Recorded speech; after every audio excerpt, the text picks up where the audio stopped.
শয়তান শব্দ করে আমার ছোট ছেলে 10টা ছেলে শয়তানি আব্দুল মুত্তালিবের ছিল 10 ছেলে 6 ছিল ও 16টা ছেলে প্রভু মিথ্যা করেছিল তাই করে 16টা ছেলে জন্ম দিয়েছিল। তালিবানের ছিল একজনের নাম হলো হযরত আবির হামজা আর একজনের নাম হযরত আব্বাস।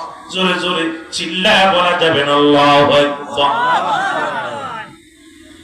কয়জন? চারজন। কালেমা পড়েছিল মাত্র 4 জন। এই 16টার মধ্যে 4টা ছিল পথে আর বাকিগুলো বিপথে ছিল। কথা বুঝেন কি? খুব খেয়াল। আমার বন্ধুগণ, আমার আব্দুল মুত্তালিব ডাকতে বলে, কুরাইশের নেতারা শোনো, আমি আগামী কাল তোমরা সবাই হাজির থাকবা সকলের সামনে। সমস্ত মক্কা মদিনার মানুষের সামনে আমি আব্দুল মুত্তালিব নিজ হাতে আমার ছোট ছেলে আব্দুল্লাহকে জবাই করে দিব আমার নামে। তোমরা দেখতাইও।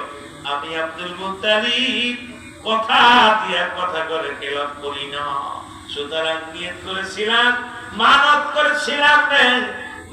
করেছিলাম ছেলে জবাই দিব। মক্কা মদিনার মানুষেরা আমি বাবা হইয়া জবাই করে দিব, তোমরা দেখতাইও। খবরটা পৌঁছাই দিছে। আব্দুল মুত্তালিব খুশি, ছেলে রাজি নয়, ছেলে রাজি হয়ে গেছে, ছোট ছেলে রাজি। জবাইয়ের জন্য যখন রওনা হয়ে যাবেন, মক্কা মদিনার 200 নারী 200 মেয়ে মানুষ খোলা তরবারি হাতের মধ্যে নিয়ে আব্দুল মুত্তালিবের বাড়ি ঘেরাও করলেন। সবার হাতে তরবারি। আব্দুল মুত্তালিব ঘরের মধ্যে বন্দী হয়ে গেলেন।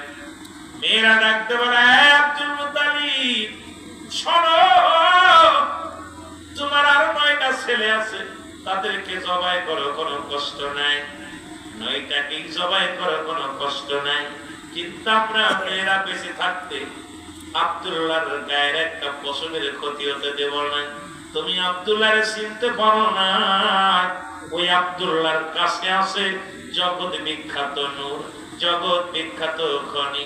আব্দুল্লাহর কাছে আছে নূরে মুহাম্মদুর রাসূলুল্লাহ সাল্লাল্লাহু আলাইহি ওয়াসাল্লাম। জোরে জোরে চিল্লায় বলা যাবে না সুবহান।